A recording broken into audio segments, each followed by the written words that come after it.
झूठ सत्य जाहि बिनु जाने, जिन भुजंग बिनु रजु पहचाने। यही जाने जग जाई हेराई, जागे जथा सपन भ्रम जाई। बंदम बाल रूप सुई राम, सब सिद्धि सुलभ जपत जिसु नाम। मंगल भवन अमंगल हारी, द्रौपदी दशरथ अजिर बिहारी।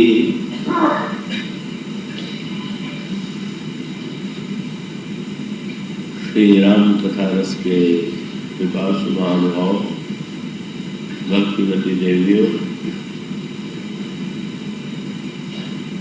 भगवान शंकर भगवती उमा के समक्ष उनकी जिज्ञासा के उत्तर में राम कथा के प्रारंभ में जिन शब्दों में, जिन पंक्तियों में भगवान श्री राम की वंदना करते हैं, वे पंक्तियां अभी आपके समक्ष पढ़ी गई हैं। आइए उसका रहस्य हृदयंगम करने की चेष्टा करें। भगवान शंकर भगवत कथा के विषय में भगवती पार्वती की जिज्ञासा सुनने के बाद ध्यान में डूब जाते हैं और ध्यान में डूबे हुए भगवान शंकर प्रयत्न पूर्वक अपने मन को ध्यान से अलग करते हैं। भगवान शंकर अपने मन को बाहर निकालते हैं और बाहर निकालने के पश्चात वंदना प्रारंभ करते हैं। वंदना करते हुए भगवान शंकर कहते हैं, जिस ब्रह्म को जाने बिना ये जो मिथ्या प्रपंच, ये जो मिथ्या सृष्टि है, वो भी सत्य जैसी प्रतीत होती है। और जिसे जान लेने पर यह संसार उसी तरह से खो जाता है जैसे जागने पर स्वप्न का भ्रम दूर हो जाता है। उन बालक राम की मैं वंदना करता हूँ जो मेरे इष्ट देव हैं, जिनका नाम समस्त सिद्धियों को देने वाला है। ऐसे मंगल के भवन, मंगल के साक्षात रूप, अमंगलों को नष्ट करने वाले महाराज श्री दशरथ के आंगन में जो विहार करते हैं, कुमार दशरथ के प्रांगण में जो विचरते हैं, वे प्रभु मुझ पर कृपा करें, द्रवित। तो ये जो वंदना की पंक्तियां हैं, वंदना की पंक्तियों में एक और तो वेदांत का निगूढ़ तत्व है और दूसरी ओर इन पंक्तियों में उपासना का, उपास्य के रूप में जो सगुण साकार श्री राम है, उनका बड़ा ही मधुर चित्र प्रस्तुत किया गया है।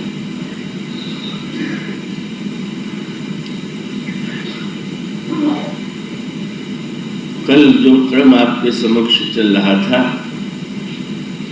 तो यहाँ पर भगवान शंकर ने ब्रह्म का स्मरण दो नामों से किया। एक तो उन्होंने बंदो बाल रूप श्री रामू, प्रभु के श्री राम नाम का उच्चारण उनके द्वारा हुआ, और दूसरी ओर उन्हीं श्री राम का वर्णन वो दशरथ अजिर बिहारी के रूप में करते। तो राम के रूप में जो सर्वत्र रमण करने वाला ब्रह्म है, वही भक्ति और प्रेम के वशीभूत होकर के महाराज श्री दशरथ के घर में अवतरित होते हैं और अवतरित होकर के उनके प्रांगण में विविध प्रकार की लीलाएं करते हैं। भगवान शंकर उन्हीं श्री राम की वंदना करते हुए मानो इसमें निर्गुण और सगुण दोनों ही रूपों की ओर संकेत करते हुए दिखाई देते हैं। यहाँ पर महाराज श्री दशरथ को जो इतना महत्व दिया गया, उनको जो दशरथ अजर बिहारी कहा गया, इसके दो तात्पर्य। का एक तात्पर्य तो आध्यात्मिक दृष्टि से यह है कि सचमुच श्री राम जब तक दशरथ अजर बिहारी के रूप में हमारे समक्ष नहीं आते, तब तक हमें जीवन में धन्यता और पूर्णता की प्राप्ति नहीं हो सकती। दशरथ एक और तो अयोध्या के चक्रवर्ती सम्राट है, पर उनका जो नाम है वो बड़ा सांकेतिक नाम है। उनका नाम है दशरथ। ये 10 शब्द दशरथ अजर बिहारी में, दशरथ के नाम में जो 10 शब्द हैं वो बड़े सांकेतिक महत्व का है। तो ये जो व्यक्ति है, मनुष्य जो है, उसके इंद्रियों की यदि हम गणना करें तो इंद्रियों की संख्या 10 है। पंच ज्ञानेन्द्रिय और पंच कर्मेंद्रिय, इन 10 इंद्रियों के द्वारा व्यक्ति का शरीर बना हुआ है। तो दशरथ अजर बिहारी कहने का अभिप्राय यह है कि जब तक वो ब्रह्म अंतर्यामी के रूप में है, तब तक जैसे ऐसा लगता है कि हमारा शरीर और हमारा जन्म जो है वो सार्थक नहीं। पर जब वो ईश्वर सगुण साकार बन जाता है और सगुण साकार बन करके वो इंद्रिय गोचर होता है, वेदांत का ब्रह्म का न उसमें कोई शब्द है, न रूप है, न रस है, न तो गंध है, न तो स्पर्श है। तो जो शब्द रूप रस गंध स्पर्श से ऊपर ब्रह्म है, तो उसमें इंद्रियों की और शरीर की कोई सार्थकता नहीं। लेकिन वही निराकार ब्रह्म जब सगुण साकार रूप ग्रहण कर लेता है, तो मानो हमारी जो समस्त इंद्रियां हैं का, हमारा जो समस्त शरीर है का, वो भी सार्थक हो जाता है। तो वस्तुतः कई जो दशरथ अजर बिहारी शब्द में निहित तात्पर्य है, और गोस्वामी जी इसको बड़े मधुर रूप में कवितावली रामायण में प्रस्तुत करते हैं। उन्होंने ये कहा कि अवधेश के बालक चारी सदा, दशरथ के आंगन में प्रभु विहार करते हैं। मानो ये हम सब लोगों को प्रेरणा देने के लिए एक सूत्र है। यदि हम चाहें तो हम हमारे प्रेम से वशीभूत होकर के प्रभु हमारे भी कई इंद्रियों में विचरण कर सकते हैं। हमारे भी दशेंद्रिय के प्रांगण में प्रभु का विहार हो सकता है, प्रभु की लीला हो सकती है। और इसीलिए गोस्वामी जी जब ये वर्णन करते हैं कि महाराज श्री दशरथ के आंगन में श्री राम नाच रहे हैं, तो इतना ही कह करके संतोष नहीं होता उनको। इसके साथ साथ वे कहते हैं, अवधेश के बालक चारी सदा, तुलसी मन मंदिर में बिहरे। महाराज दशरथ दशेंद्रिय और दशेंद्रिय के साथ जुड़ा हुआ मन, जब इस दशेंद्रिय युक्त मन में भगवान विहार करने लगे, नेत्र शरीर की प्रत्येक इंद्रियां भगवान से जुड़ करके धन्य हो जाए। दूसरा जिससे किसी ने पूछा कि जीवन की और शरीर की सार्थकता क्या है, तो उन्होंने गिनाते हुए कहा, सिया राम स्वरूप अगाध अनूप, विलोचन मीनन को जल है।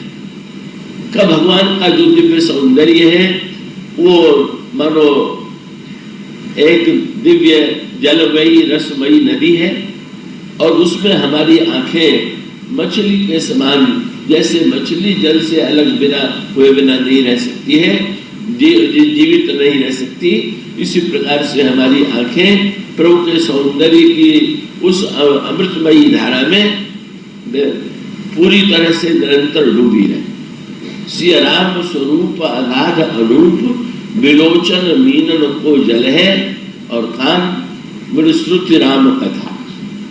कानों के द्वारा का भगवान ने जो इतने चरित्र किए, भगवान की जो कथा है वो कथा श्रवण करने को मिले। श्री राम स्वरूप अगाध अनूप, विलोचन मीनन को जल है, श्रुति राम कथा, और मुख राम को नाम, प्रभु का नाम जिह्वा पर हो, कथा कान में हो। श्रुति राम कथा, मुख राम को नाम, ये पुण्य राम ही को थल है।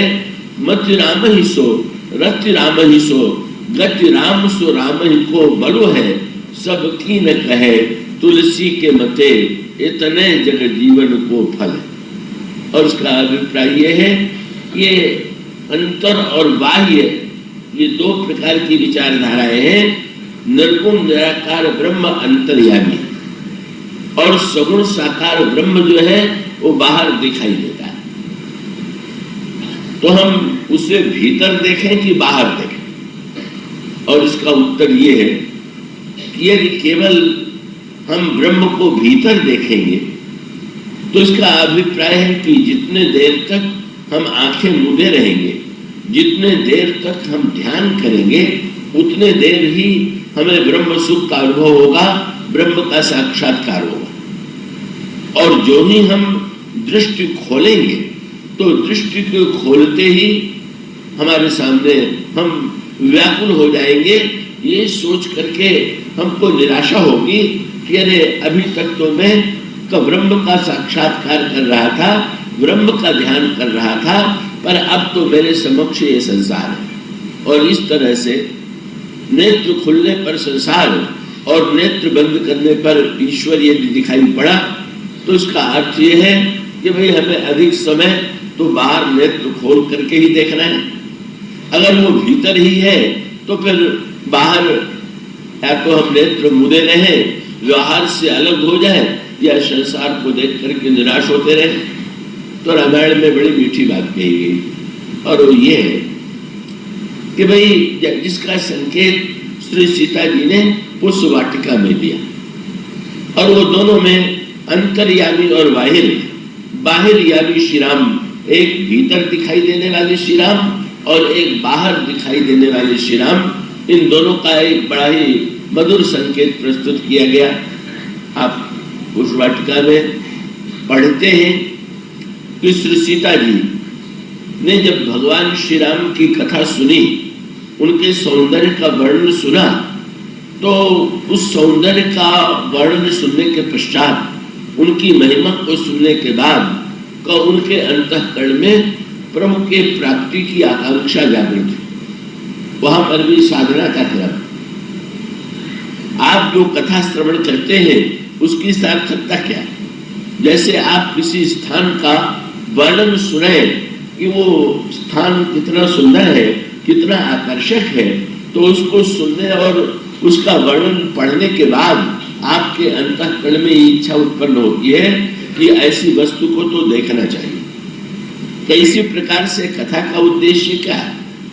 कथा का उद्देश्य भी यही है कि हम कथा में जब ईश्वर के विषय में सुने, ईश्वर की महिमा, ईश्वर का सौंदर्य, ईश्वर का गुण, तो सुनने की सार्थकता केवल अगर कोई व्यक्ति सुनने मात्र में ही कथा की सार्थकता मानता है तो मानो वो आगे की ओर नहीं बढ़ता। लेकिन सुनने के पश्चात अगर उसके अंतःकरण में उत्कंठा जागृत हुई, और उत्कंठा जागृत इसीलिए वाल्मीकि जी ने जो 14 स्थान भगवान राम को बताए, उसमें पहले ये कहा कि जो आपकी कथा सुनते हैं उनके हृदय में निवास कीजिए। और फिर अगली पंक्तियों में उन्होंने कहा कि जो नेत्र को चातक बनाए हुए आपके दर्शन के लिए व्यग्र रहते हैं, का आप उनके हृदय में निवास कीजिए। तो इन दोनों में क्रम है। इसका अभिप्राय यह है, पहले का श्रुति से उसका श्रवण और श्रुति से श्रवण के पश्चात का दृष्टि से दर्शन। यहाँ पर भी एक सूत्र है, मैं आशा करता हूँ आप पूरी एकाग्रता से सुन रहे हो। का ब्रह्म के विषय में अगर वो अगोचर है तो सुनने का ही विषय है, उसके विषय में उसकी व्याख्या सुने। और सगुण साकार ब्रह्म जो है वो केवल दृष्टि का ही, केवल श्रवण का ही विषय नहीं है, वो दृष्टि का भी विषय है। तो श्री राम का वर्णन सुनने के पश्चात सीता जी के हृदय में उत्कंठा जागृत हुई। सियहि अति सुनि हरसी सब सखी सयानी, सियहि अति उत्कंठा जानी। सीता जी के हृदय में तो उत्कंठा है ही, जो अन्य सखियां हैं उनके अंतःकरण में भी तीव्र आकांक्षा हो रही है और उन्हें बड़ी प्रसन्नता है कि सीता जी के हृदय में अगर उनके दर्शन की आकांक्षा है और ये दर्शन करने के लिए चलेंगी तो इनके बहाने हमें भी दर्शन प्राप्त हो जाएगा। श्री सीता जी कौन? श्री सीता जी मूर्तिमती भक्ति, और उसका अभिप्राय है कि भगवान का आश्रय, अगर भगवान का साक्षात्कार करना चाहे, भगवान का दर्शन करना चाहे, तो भक्ति का आश्रय लिए बिना भगवान का दर्शन यदि करेंगे तो या तो दर्शन होगा नहीं, और यदि दर्शन होगा तो भी कोई उसकी सार्थकता नहीं। कईयों अगर आप देखिए तो रावण आदि भी जो है वो भी तो श्री राम को देखते हैं, श्री राम का दर्शन करते हैं। मेघनाथ भी तो श्री राम का दर्शन करता है, पर दर्शन करते हुए भी भक्ति के अभाव में उन सबको दर्शन में रस की अनुभूति नहीं होती। इसलिए इसका अभिप्राय क्या है कि भगवान का दर्शन करने के लिए भगवान का रूप ही नहीं चाहिए, उस दर्शन के लिए आवश्यकता दृष्टि की भी है, आंखों की भी आवश्यकता है। अगर इसीलिए भक्तों ने बड़ी अनोखी अनोखी रसमयी बातें कही। किसी रसिक भक्त ने एक बड़ी मधुर कल्पना की, उनसे पूछा गया कि आप क्या मुक्ति चाहते हैं? तो उन्होंने कहा कि नहीं, मुक्ति की अपेक्षा नहीं, हम तो श्यामामृत को पीने के लिए व्यग्र हैं। तो उनसे पूछा गया कि श्यामामृत को आप कैसे पीते हैं? तो पीने की जो कला बताई गई वो बड़ी अनोखी है। का वो भक्त कहता है, निर्वाण निम्ब रस मेव रसान विज्ञा चूष्यन्तु नाम रस तत्व विदो वयम श्यामामृतम। हम तो श्याम सुंदर की रूप सुधा का पान करते हैं, पर पीने की कला जो है वो महत्व की। कैसे पान करते हैं? तो उन्होंने कहा कि गोपियां अपने नेत्र के चुल्लू से श्याम सुंदर की रूप सुधा को पी रही, और उस चुल्लू से जो जल टपक रहा है उसे हम पी रहे हैं। बड़ी विचित्र पद्धति है पीने की। आप जल पीते हैं तो आप यही चेष्टा करते हैं कि जूठा जल न पीना पड़े, पर भक्त ये कहता है कि गोपियों के नाक आंखों से जो रूप सुधा टपकती है उस रूप सुधा को हम पीते हैं, उस रूप के अमृत को पीते हैं। और इसका सीधा सा तात्पर्य है कि जब तक गोपियों की भावनामयी दृष्टि में भगवान के रूप को न देखें, अगर हम अपनी ही शुष्क आंखों से देखने की चेष्टा करेंगे तो शायद वैसी मिठास का अनुभव नहीं होगा जितना। इसलिए तुलना की गई गोपियों की आंखों की तुलना की गई चुल्लू से। गोपियों के आंखों को बर्तन भी बनाया जा सकता है, पर बर्तन न बना करके चुल्लू बनाने का तात्पर्य क्या है? कि अगर कहें कि गोपियां अपने नेत्र के पात्र में जल पी रही हैं तो जल टपकने की संभावना नहीं है, पर जब चुल्लू से कोई जल पिएगा तो चुल्लू से जल पीने में कितनी भी सावधानी से पिए, जल टपके बिना नहीं रहे। तो प्रेमी लोग जब भगवान की सुंदरता के रस का पान करते हैं तो बाहर टपके बिना नहीं रहते। गोस्वामी जी ने तो बड़ी मधुर भावना प्रस्तुत की। श्री राम का दर्शन करने के लिए जब जनकपुर में पधारे तो एक स्त्री जा रही थी, उससे पूछा गया तुम दर्शन के लिए जा रहे हो तो तुम्हारी ये आंखों से आंसू क्यों निकल रहा है? तो उसने ये कहा कि अगर किसी के पास बर्तन हो और बर्तन में खारा जल भरा हुआ हो और कोई अमृत लेकर के आवे और ये कहे कि अमृत ले लो, तो क्या करेगा? खारे जल को तुरंत बहावेगा और अमृत पी लेगा, अमृत ले लेगा। इसी प्रकार से अयोध्या से का जनकपुर में इस समय दिव्य अमृत आया हुआ और आंखों में आंसू का खारा जल भरा हुआ। तो जब तक के आंखों के आंसू का खारा जल बहाया नहीं जाएगा तब तक बर्तन खाली कैसे होगा? और बिना बर्तन के खाली हुए उस सुंदरता को रखेंगे का? इसलिए गीता रामायण को गांव के जनकपुर वासिनी स्त्री कहती है, सावर रूप सुधा भरी बेकह नयन कमल कल कलश रितौरी। आओ आओ, उस सुंदरता को अगर धारण करना चाहते हैं तो नेत्र की कलसी को खाली करें और कलसी को खाली करके उसमें सौंदर्य का अमृत धारण कर लें। पर वही सखी दर्शन के बाद लौट रही थी, फिर भी आंसू बहा रही थी। तब उस दूसरी सखी ने फिर पूछ दिया, जाते समय तो तुमने ये कहा था कि बिना कलसी को खाली किए का अमृत कहाँ रखा जाएगा? अब तुम दर्शन करके आ रही हो, तब आंसू क्यों बहा रही? तो सखी ने कहा कि वो पुराने आंसू नहीं। तब बोले, सखी जैसे कलसी में अगर ज्यादा अमृत उड़ेल दिया जाए तो छलके बिना रहेगा कि नहीं रहेगा? इसी प्रकार से आंखों की कलसी में सौंदर्य का अमृत इतना भर गया है कि वो बाहर छलके बिना नहीं रह रहा। और इसका अभिप्राय यह है, प्रेमी जब भगवान का दर्शन करते हैं तो प्रेमियों के आंखों से जो प्रेमाश्रु छलकता है उसमें सौंदर्य का आनंद जो आता है वो आनंद अपनी आंखों से नहीं आता। इसलिए भक्त भावुक जनों के जनकपुर वासिनी सखियों की आंख से, श्री सीता जी की आंख से, गोपियों की आंख से भगवान को देखने का अभिप्राय है। जब तक हम ऐसी रसमयी दृष्टि प्राप्त नहीं करेंगे तब तक भगवान के सौंदर्य का सच्चा आनंद नहीं ले सकेंगे। इसलिए वहां पर बड़ा मधुर संकेत आता है कि सखी जिसने श्री राम का दर्शन किया है वो आगे आगे है, श्री सीता जी और अन्य सखियां पीछे पीछे हैं और उत्कंठा लेकर के भगवान की प्राप्ति के लिए, भगवान के दर्शन के लिए सखियां चली, श्री सीता जी चली। और चलने के पश्चात एक नई बात हुई। सखी ने जहां पर श्री राम को देखा था वहां पर श्री राम नहीं मिले। ये भगवान का एक साधना का बड़ा मधुर क्रम का, जहां सखी ने देखा था वहीं लेकर के वो गई, पर वहां श्री राम नहीं मिले।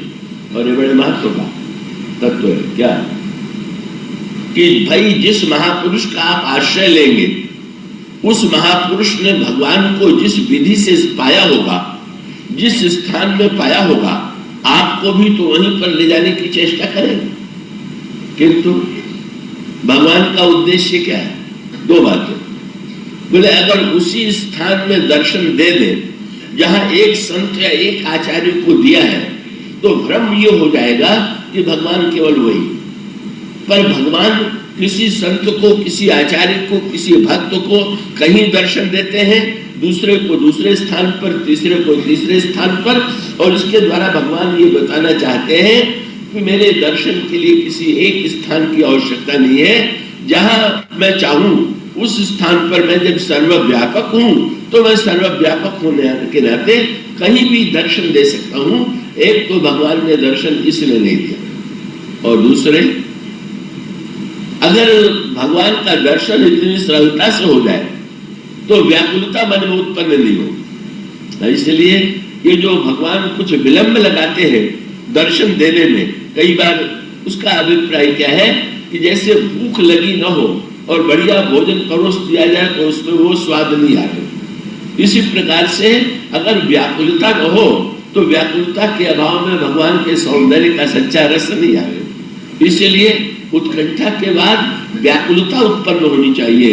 और इसीलिए जब श्री सीता जी ने श्री राम को वहां नहीं देखा, सखी ने कहा कि मैंने तो उनको यहीं पर देखा था, तो उनके अंतःकरण में कचितवत चकित चहु जिस सीता कहाँ गए नृप किशोर मन चिंता, जह बिलोक मृग सावक नैनी जनुतः वर्ष कमर श्रेणी, चारों ओर व्याकुल भाव से श्री सीता जी श्री राम को ढूंढ रही है। व्याकुलता बढ़ती चली जा रही है, कहीं श्री राम चले तो नहीं गए, दर्शन होगा कि नहीं होगा। व्याकुलता, कथा श्रवण के बाद उत्कंठा के बाद दर्शन की व्याकुलता, और व्याकुलता के बाद का एक सखी ने देख लिया कि श्री राम जो है वो लता कुंज की आड़ में, पहले बिल्कुल नहीं दिखाई दे रहे थे और अब जो है दिखाई तो दे रहे हैं, पर दिखाई दे रहे हैं लता की आड़ में। लता ओट तब सखी ने लखाए, लता की ओट से सखियों ने कहा हुआ है, और उसका अभिप्राय क्या हुआ कि भगवान है तो, पर किसी लता की ओट में छिपे हुए, बड़े कौतुकी, और वो छिपे हुए भक्तों की व्याकुलता का आनंद लेते हैं। भक्त जब व्याकुल होकर के उन्हें ढूंढता है, चारों ओर उनको निहारता है, तो कहीं न कहीं वृक्ष की आड़ में खड़े होकर के सुतीक्ष्ण जी प्रेम में नाच रहे हैं। और भगवान राम कहाँ है? बोले अविरल प्रेम भगति मुनि पाई, प्रभु देख ही तरु ओट लुकाई। सुतीक्ष्ण जी प्रेम में नाच रहे हैं और भगवान वहीं पर वृक्ष की आड़ से खड़े होकर के देख रहे हैं। श्री सीता जी व्याकुल होकर के ढूंढ रही है और भगवान वही लता की आड़ से उनकी व्याकुलता का आनंद ले रहे हैं। तो भगवान छिपने की कला में बड़े निपुण है, पर विजय किसकी होती है? बोले छिपने की कला में चाहे जितने निपुण हो, पर भक्तों की आंख भी ऐसी बनी है कि आड़ में भी उनको ढूंढे बिना वो नहीं रहती है, कब खोज लेती है उनकी आंखें। सखियों ने तुरंत कहा, अरे वो देखो, वो लता की आड़ में छिपे हुए। मानो जो छिपाने वाला ईश्वर था वो भक्तों की भावना भरी आंखों के सामने दिखाई दिया। सखियों ने श्री सीता जी से कहा, वो देखिए। श्री सीता जी ने देखा, पर सीता जी के सामने समस्या ये थी कि आंख खोल के देखे कि आंख बंद करके देखे, यही बात। भीतर देखे कि बाहर देखे। तो जब बाहर खड़े हैं तो बाहर खड़े होने पर तो स्वाभाविक है, भीतर तो हम तब किसी को देखते हैं जब वो सामने न हो, प्रत्यक्ष न हो, तब उसे ध्यान में देखते हैं।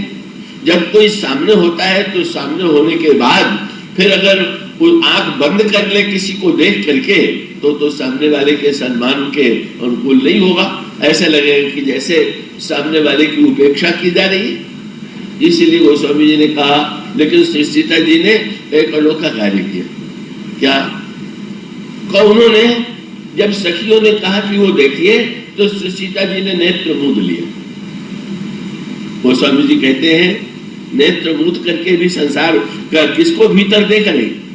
गोस्वामी जी ने कहा, लोचन मद रामयुर आनी। सखियों को तो ये दिखाई दे रहा है कि सीता जी ने देखने के बाद देखना बंद कर दिया, पर श्री सीता जी ने नेत्र मूंद करके नेत्र मार्ग से श्री राम को हृदय में ले आई, और नेत्र मार्ग से हृदय में ले आने के पश्चात पलकों का किवाड़ उन्होंने बंद कर दिया। क्यों? अगर सखी सीता जी से कोई पूछे कि जब प्रभु प्रत्यक्ष है, ये देखने की कला है, ये रामायण में, ये जनकपुर के प्रसंग में श्री भगवान की सुंदरता को देखने की कला बड़ी अनोखी। क्या? सामने श्री राम खड़े हैं और देख रहे हैं भीतर। क्यों? श्री सीता जी ने कहा, बाहर देखती हूं तो दिखाई तो देते हैं, पर हमारे और उनके बीच में दूरी दिखाई देती है। मैं यहाँ खड़ी हूं और वो वहां खड़े, और हमारे और इनके बीच में लता का व्यवधान। इसलिए ये दूरी और व्यवधान मिटाने का उपाय यही है कि जब तक भीतर उनका साक्षात्कार नहीं किया जाएगा तब तक व्यवधान दूर नहीं होगा। ये वेदांत की भाषा भी है। बोले आवरण दूर करके हम ब्रह्म का साक्षात्कार करें तो तभी होगा कि जब देश की दूरी का भान न रहे, आवरण मध्य में कोई अंतराल न रहे, और इसलिए श्री सीता जी अंतर हृदय में मानो ब्रह्म का साक्षात्कार कर रही हैं। पर गोस्वामी जी ने फिर संकेत किया। श्री सीता जी जब भीतर देखने लगी नेत्र मूंद करके, गोस्वामी जी ने बड़ी विनोद भरी भाषा लिखी। उन्होंने कहा, ईश्वर के भी दो रूप हैं, एक अंतर्यामी ईश्वर और दूसरा बाहरयामी ईश्वर। उन्होंने, चाहे उसको निर्गुण सगुण कह लीजिए, चाहे अंतर्यामी और बाहिर्यामी कह लीजिए, श्री सीता जी ने जब अपने अंतर हृदय में ही श्री राम को पा लिया और श्री राम के ध्यान में डूब गई, तो बाहर वाले राम घबरा गए। उनको लगने लगा कि अरे इन्होंने तो अपने अलग रूप में ही मुझे पा लिया, फिर मैं अवतार लेकर के आया तो आंख बंद करके पाने के लिए थोड़ी आया, अवतार लेकर के तो आया इसीलिए उनकी आंख खोल करके मुझे देखा जाए। और तब प्रभु ने निर्णय किया कि अब मुझे भी, अभी मैं छिप करके देख रहा था, अब मुझे भी प्रकट हो जाने की आवश्यकता है। और तब भगवान प्रकट हो गए, जैसे अयोध्या में कौशल्या जी के सामने प्रकट हो गए थे, इसी प्रकार से लता भवन ते प्रकट वे तेहि अवसर दो भाई का आवरण को भगवान ने दूर कर दिया। लता को दोनों हाथों से हटाया और आवरण को दूर करके भगवान भीतर से बाहर निकल आए। और बाहर निकल आए तो सखियों ने एक राम बाहर खड़े और एक राम सीता जी के हृदय में। सखियों ने बड़ी मीठी बात कही, क्या? तो बहुरी गौरी कर ध्यान करे हूँ, भूप किशोर देख किन लेहू। सीधे नहीं कहा कि आप भीतर क्या देख रही हैं, बाहर देखिए, पर इसका अभिप्राय यही था कि अगर आप केवल भीतर ही देखती रहेंगी तो ये अवतार का उद्देश्य क्या रह जाएगा। नेत्रों की का आप भीतर जब दर्शन करती हैं तो नेत्र बेचारे, उनको अपने सार्थकता की अनुभूति नहीं होती है। और जब ईश्वर ने रूप ग्रहण कर लिया, ईश्वर बाहर यामी बन गया, तो ऐसी परिस्थिति में नेत्र मूंद करके मत देखिए, जरा नेत्र खोल करके देखिए। और श्री सीता जी ने तब नेत्र खोल करके देखा। और यही रामायण का पूर्ण सिद्धांत ये है कि भाई संसार और ईश्वर के रूप में भीतर और बाहर का विभाजन न करके हमारी पूर्णता साधना की तब है जब हम अपने अंतर हृदय में, अपने अंतर ध्यान में तो भगवान का साक्षात्कार करें ही, हम इंद्रियों के माध्यम से भी उनका साक्षात्कार करें, अपनी इंद्रियों को भी धन्य बनावें, बाहर देखें तो बाहर भी वो दिखाई दे।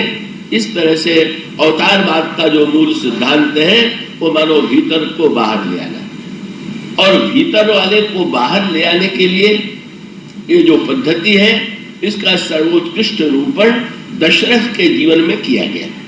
कैसे ये जो अंतर्यामी ईश्वर है वो सगुण साकार होकर के कैसे बाहर आवे और कैसे हमारे जीवन के आंगन में, इंद्रियों के आंगन में वो ईश्वर नाचे, खेले, क्रीड़ा करे, इसका क्या उपाय है। इसके लिए भगवान शंकर ने जो दशरथ अजर बिहारी नाम दिया का, वो दशरथ का जीवन जो है वो पूरी साधना पद्धति के रूप में, संकेत के रूप में दिखाई देता है। कल जो प्रसंग आपके सामने चल रहा था, मनु ने साधना की और साधना के पश्चात भगवान उनके सामने प्रकट हुए श्री सीता जी के साथ। और जब भगवान राम श्री सीता जी के साथ प्रकट हुए उसके पश्चात उन्होंने मन से पूछा कहिए आप क्या चाहते हैं। तो बहुत मीठी बात, मुक्ति और भक्ति की आकांक्षा में एक अंतर है। क्या? का मुक्त होने वाला व्यक्ति जो है वो अपने लिए मुक्ति की याचना करता है, पर महाराज श्री दशरथ यदि चाहते, महाराज दशरथ उस समय तो मनु थे, मनु और शत्रुपा यदि चाहते तो श्री राम का दर्शन होने के बाद उनसे ये प्रार्थना करते कि महाराज मेरी मुक्ति हो जाए। ज्ञानी मुक्ति की ही प्रार्थना करते हैं, पर महाराज श्री मनु ने बड़ी अनोखी कृपा की सारे मानव जाति पर। मनु जो है मानव जाति के आदि पुरुष है, तो वही ज्ञान का आनंद अपना आनंद है और भक्ति का आनंद जो है वो बांटने का आनंद है। ज्ञान में व्यक्ति जो है अपने मुक्ति सुख में डूब गया, पर भक्ति का अभिप्राय क्या। मनु ने कहा कि महाराज मैं आपसे मुक्ति नहीं मांगूंगा। तब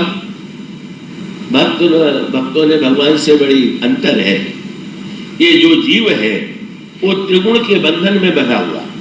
यूं भी अगर किसी रस्सी को मजबूत बनाना हो तो उसको टहनी बना करके अगर बट दिया जाए तो रस्सी बड़ी मजबूत हो जाती है। तो ये संसार के जीव जो है वो त्रिगुण के बंधन में बंधे हुए। तो त्रिगुण के बंधन से मुक्त हो जाना ही माया से मुक्त हो जाना।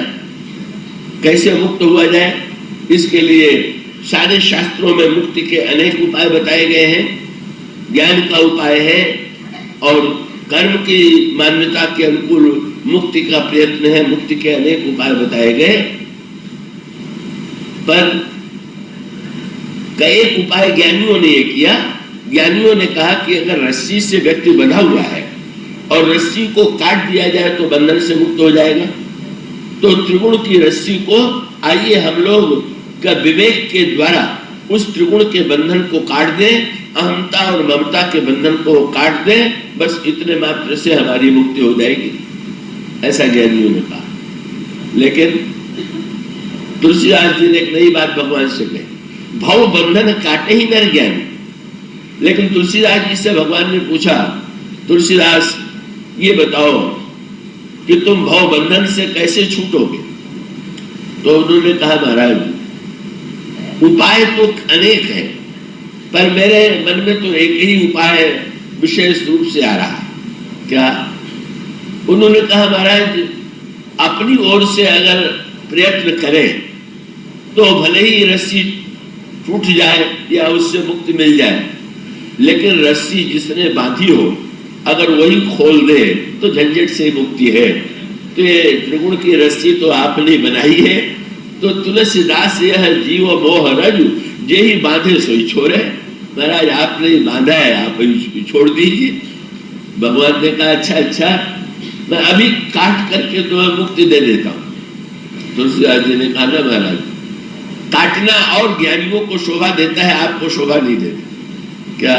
देखिए अगर रस्सी बंधी हुई हो तो जो लोग बड़े उतावले होते हैं वो तो रस्सी काट देते हैं, और जिनमें धैर्य होता है वो धैर्य से धीरे धीरे रस्सी को खोलते हैं। तो बात तो दोनों में एक ही हुई, लेकिन एक अंतर हो गया कि जिसने गांठ को खोल लिया वो तो कलाकार है, और जिसने काट दिया वो उसने शीघ्रता से काट भले ही दिया हो पर उसको तो कलाकार नहीं कहेंगे। तो तुलसीदास जी ने भगवान से कहा, महाराज अगर आप भी काटेंगे तो आप तो कला निधान है, आपकी कला छोड़ने में है, आपकी कला काटने में नहीं, आप छोड़िए। भगवान ने पूछा, इसमें तुम्हें क्या लेना देना? चाहे काटे चाहे छोड़े तुम तो मुक्त हो जाओगे। बोले मैं तो मुक्त हो जाऊंगा, पर काट दीजिएगा तो रस्सी बेकार हो जाएगी, और खोल दीजिएगा तो रस्सी का सदुपयोग हो जाएगा। रस्सी खोल के रख लें तो फिर और किसी वस्तु को बांधने का अवसर आवे तो उसको बांधे। भगवान ने का रस्सी खोल दी। जब रस्सी खोल दिया तो भक्त ने कहा कि अब ये रस्सी जो है हमें दे दीजिए। अरे भाई अब इस रस्सी का क्या करोगे? भक्त ने कहा, जिस रस्सी में आज तक आपने हम लोगों को बांध रखा था, अब आपको बांध के देखेंगे कि आप बंद करके कैसे लगे। तो कितनी बढ़िया बात। मनु जी ने कहा कि आप महाराज मैं तो आपको बांधने के लिए बुलाया है, मैंने स्वयं मुक्ति पाने के लिए आपको नहीं बुलाया, आपको बांधने के लिए बुलाया। क्या? बोले इतने बेटे तो मेरे थे ही पहले से, पर अब मैं चाहता हूं कि आप भी मेरे बेटे बन करके मेरे अनुराग के बंधन में बंध जाएं, मेरे ममता के बंधन में बंध जाएं। और भगवान वचन दिए दे चुके हैं, और भगवान बाध्य है, और भगवान यही भगवान की उदारता है। क्या? वो जीवों को मुक्ति देने को भी तैयार है और उसके साथ साथ बंधने के लिए भी प्रस्तुत है। भगवान को अपने को बांधने की कला बता देते हैं। उन्होंने विभीषण को ये बताया, कभी भगवान के साथ समस्या ये है कि भगवान को हृदय में भी ले आने तो डर लगा रहता है कि कहीं चले न जाए। वो बड़ी भावपूर्ण कविता है जिसमें ये कल्पना की गई कि एक चित्रकार ने भगवान की बड़ी सुंदर मूर्ति बनाई, और वो चित्र और मूर्ति इतनी चैतन्य थी कि उसको देख करके ये लगता था कि मूर्ति नहीं है तो प्रत्यक्ष है, और सचमुच भगवान उसमें प्रत्यक्ष हो गए। पर उस चित्र उस मूर्ति में एक कमी थी। क्या? चित्र पूरा बना हुआ था पर उसमें चरण नहीं बना हुआ था।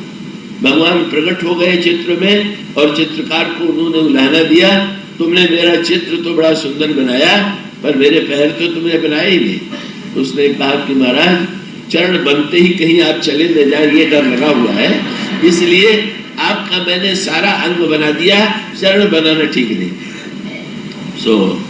वहां तो चरण चित्रकार ने नहीं बनाया। भगवान ने कहा कि अगर मेरे चले जाने का डर हो तो मेरे पैरों में रस्सी बांध दो। अगर किसी के पैर हो भी और पैर में रस्सी बंधी हो तो कैसे चल के जाएगा? भगवान ने बताया विभीषण को, मेरे पैर में रस्सी बांधने के लिए रस्सी धागे के रूप में तो प्रत्येक व्यक्ति के पास जैसे अलग अलग धागे हो और धागे से हम किसी को बांधने की भी चेष्टा करें तो धागा इतना कमजोर होता है कि उसके टूटते देर नहीं लगती। तो हम लोगों के पास भी ममता के धागे, और ममता के धागे में एक दूसरे को बांधने की चेष्टा कर रहे हैं। परिवार को, मित्रों को, प्रियजनों को हम अपने ममता के धागे में बांटते हैं, लेकिन ये ममता के धागे इतने कमजोर हैं। कठिनाई ये है कि प्रत्येक व्यक्ति स्वयं छूटना चाहता है और दूसरे को बांधना चाहता है। हाँ, ये सबसे बड़ी समस्या है। हम परिवार में या जिससे भी व्यवहार करते हैं यही चाहते हैं कि वो हमारी इच्छा के अनुकूल चले, हम उसकी इच्छा के अनुकूल न चले, दूसरा बंधे हम न बंधे, यही आकांक्षा है। परिणाम क्या होता है कि ममता के धागे टूटते देर नहीं लगती है, और जब तक व्यवहार में लगता है तब तक व्यवहार में व्यक्ति ममता में बंधा हुआ दिखाई देता है, नहीं ममता का धागा टूट जाता है। हमारे बेटे बन जाए तो कैसा रहेगा? बोले इससे बढ़िया बात क्या होगी? मधु ने बांध लिया। भगवान ने शत्रुपा जी की ओर देखा कि देवी आप क्या चाहती हैं? तो उन्होंने कहा, जो वर नाथ चतुर नृप मांगा सोई कृपालु मणि अति प्रिय लागा। लेकिन प्रभु वो तो वरदान मुझे इनकी हिस्सेदारी में मिली गया पत्नी होने के नाते, पर थोड़ा और आपसे मैं मांगना चाहती हूँ। क्या? बोले जे तव भगत नाथ निज अहि, जो सुख पाव चाह पामहि, जो गति लहि सोई सुख सोई गति सोई भगति सोई निज चरण स्नेह सोई विवेक सोई रहनि प्रभु हमें ही कृपा कर देव। प्रभु ने तुरंत वहीं पर उन्हें मां कह करके पुकारा, और इस प्रकार से भगवान ममता के बंधन में, राग के बंधन में, प्रीति के बंधन में बन गए। पर बन जाने के बाद भगवान ने कहा कि अब मैं, जब तुम दशरथ के रूप में जन्म लोगे और महारानी शत्रुपा कौशल्या के रूप में जन्म लेगी, तब मैं पुत्र बनूंगा। अभी साधना का क्रम समाप्त नहीं हुआ, वचन दे दिया। पर इसके पश्चात महाराज श्री मनु स्वर्ग में गए और स्वर्ग में उन्होंने स्वर्ग के सुखों को भोगा, और भोगों को भोगने के पश्चात अयोध्या में उनका दशरथ के रूप में जन्म हुआ। महारानी शत्रुपा जो थी उनका कौशल्या के रूप में प्राकट्य हुआ। पर अभी तुरंत भगवान राम आ नहीं गए। फिर वही सूत्र क्या, बिना उत्कंठा और व्याकुलता के महाराज श्री दशरथ राज्य कर रहे हैं और व्यवस्था में लगे हुए हैं, धर्म का पालन कर रहे हैं, पर पुत्र उत्पन्न नहीं हुआ। और तब बूढ़े हो गए, और बूढ़े हो जाने के बाद उनको ऐसा लगने लगा कि अरे मैंने सब कुछ भले ही पा लिया, पर सब कुछ पा लेने के पश्चात अभी जिसे पाना चाहिए था वो नहीं पाया। और तब आपको एक सूत्र मिलेगा कि गुरु वशिष्ठ से जब जाकर के उन्होंने अपनी व्यथा सुनाई, अपना दुख सुनाया, तो गुरु वशिष्ठ ने आदेश दिया कि तुम यज्ञ करो। यही से भगवान के प्राकट्य का, ये श्री राम अवतरित कैसे होते हैं, उनको अवतरित करने की प्रक्रिया दर्शन हो गया।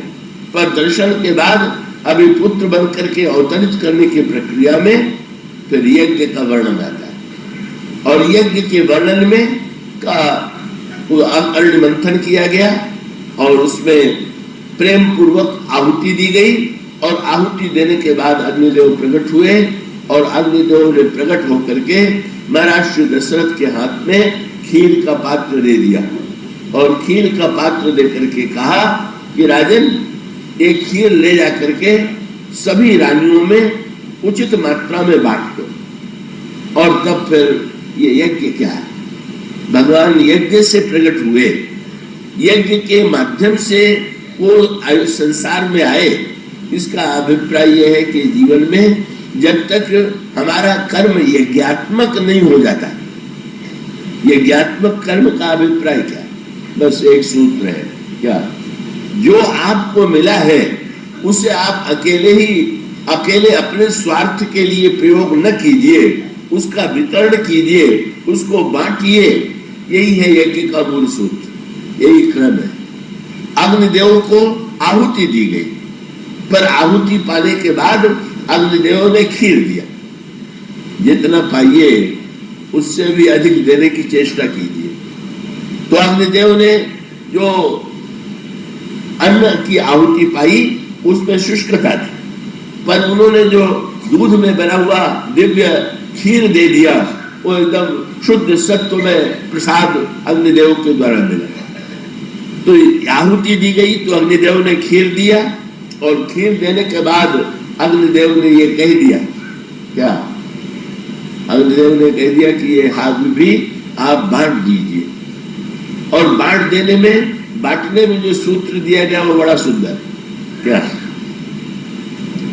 उस खीर का आधा भाग जो था महाराज श्री दशरथ ने कौशल्या जी को दे दिया, और आधा जो बचा हुआ भाग था उसके फिर 2 भाग किए गए, और उसमें से एक भाग कैकेयी जी को दिया गया, और फिर जो बचा हुआ भाग था उसके 2 भाग किए गए, और वो दोनों भाग जो है, एक भाग कौशल्या जी के हाथ में दिया गया, दूसरा भाग कैकेयी जी के हाथ में दिया गया, और उन दोनों से ये कहा गया कि आप लोग ये भाग जो है सुमित्रा जी के हाथ में दे दीजिए।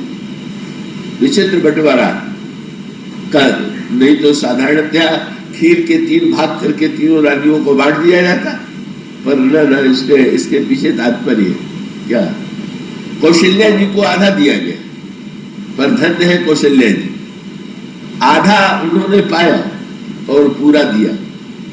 क्यों? बोले आधे से पूर्ण ब्रह्म का प्राकट्य हुआ। ये बड़ा विचित्र गणित। संसार में वस्तु जो है जब बढ़ जाती है तो कम हो जाती है, पर ब्रह्म का आधा क्या होगा भाई? अगर ब्रह्म में आधा करें तो ब्रह्म का आधा तो ब्रह्म ही होगा, उसके 2 टुकड़े तो हो ही नहीं सकते। वो असीम है, वो तो पूर्ण मदः पूर्णमिदं का पूर्णमुदच्यते पूर्णस्य पूर्णमादाय पूर्णमेवावशिष्यते। कौशल्या जी ने उस अधूरे का देखने में लगा इन्हें आधी खीर दी गई, पर वस्तुतः उन्होंने पूर्ण ब्रह्म को पाया, और पूर्ण को जब उन्होंने बांटा तो पूर्ण को दिया, और पूर्ण जो का त्यों उनका बना भी रहा। कौशल्या जी ने राम पर कभी अपने अधिकार की चेष्टा नहीं किया, श्री राम को लोक कल्याण के लिए उन्होंने प्रेरित कर दिया, और इस तरह से एक लेने की कला का कौशल्या जी के जीवन में दिखाई पड़ी। और बचे हुए 2 भाग हुए, और 2 भाग में कौशल्या सुमित्रा जी और कैकेयी जी को बांटना है। उसमें भी एक कला, क्या? सुमित्रा कैकेयी जी ने खीर के आधे भाग का 1 भाग पाया, और फिर महाराज श्री दशरथ ने कौशल्या और कैकेयी जी के द्वारा सुमित्रा को दिलवाया। इसका अभिप्राय यह है, चाहते तो महाराज दशरथ सीधे ही सुमित्रा जी को दे देते, पर सीधे न दे करके दिलवाने का अभिप्राय क्या? बोले आप लोग लेना ही ना सीखिए, देना भी तो सीखिए, अपना भाग देना सीखिए। और कितनी बढ़िया बात, कैकेयी जी ने 1 पाया, और सबसे अंत में जिसने पाया उसने 2 पाया। तो कौशल्या जी ने आधा लेकर के पूरा दिया, और कैकेयी जी ने अपने लिए 1 बेटा पाया, और सुमित्रा जी के लिए 2 बेटे पुत्र प्राप्त हुए, एक कौशल्या के भाग से और दूसरे कैकेयी के भाग से। और धन्य है सुमित्रा अम्बा, क्या? उन्होंने दोनों को पाया, तो लक्ष्मण और शत्रुघ्न को, पर दोनों पर अधिकार नहीं किया। एक को श्री राम की सेवा में लगा दिया, एक को भरत की सेवा में लगा दिया। बोले जो जिसके भाग से आया है उसी को लौटा देना ठीक है, उस पर अपने अधिकार की वृत्ति नहीं चाहिए। बड़ा अद्भुत बंटवारा है। यही बंटवारा जब समाज में होता है, ठीक ठीक किस तरह से तीनों रानियों में सामंजस्य दिखाई देता है, यही यज्ञ की वृत्ति है। और इसी यज्ञ की वृत्ति के बाद भगवान प्रकट होते हैं। भगवान का प्राकट्य होता है, और प्राकट्य कब होता है? रामनवमी को प्राकट्य होता है। ये बहुत बढ़िया बात है। महाराज दशरथ के घर में रामनवमी को भगवान प्रकट हुए। इसका अभिप्राय क्या हुआ? इसका अभिप्राय यह है कि भाई यो तो नियम ये है कि 9 के बाद 10 आता है, लेकिन दशरथ जी के जीवन में 10 पहले आया, 9 बाद में आया। ये कौन सा गणित है भाई? कोई भी अंक गणित में गणित अंकों का उच्चारण करेगा तो 8, 9, 10 इस तरह से बोलेगा, पर दशरथ जी के जीवन में उल्टी बात हुई। पहले 10 जुड़ा हुआ था और बाद में रामनवमी आई, और उसका अर्थ यह है कि संसार के गणित में 9 पहले है और 10 बाद में, पर भक्ति के गणित में तो 10 की इंद्रिय पहले है और 9वां भक्ति बाद में है। का शरीर पाने के बाद, शरीर को पाने के पश्चात जब हमारे जीवन में 10 के बाद 9 आ जाए, बस ये क्रम अगर जीवन में नहीं आया, अगर इस क्रम से पाठशाला में ठीक पाठ नहीं पढ़ा गया तो भक्ति का मैंने आपसे कहा था कि प्रेम की पाठशाला का तो गणित ही है ऐसा विचित्र है। भगवान ने शबरी जी को भी उपदेश दिया तो बोले 10 का चक्कर छोड़ो, ये संसार के लोग 10 के चक्कर में पड़े हुए हैं। क्या जाति पाति कुल धर्म बड़ाई धन बल परिजन गुण चतुराई, भगतिहीन नर सोहाई कैसा, बिनु जल बारिद देखिए जैसा। और तब बोले 9वां भगति तो ही पाई, 10 की बात छोड़ो, 9 को स्वीकार करो। और शबरी ने 9 को स्वीकार किया। रावण का भी यही दुर्भाग्य था।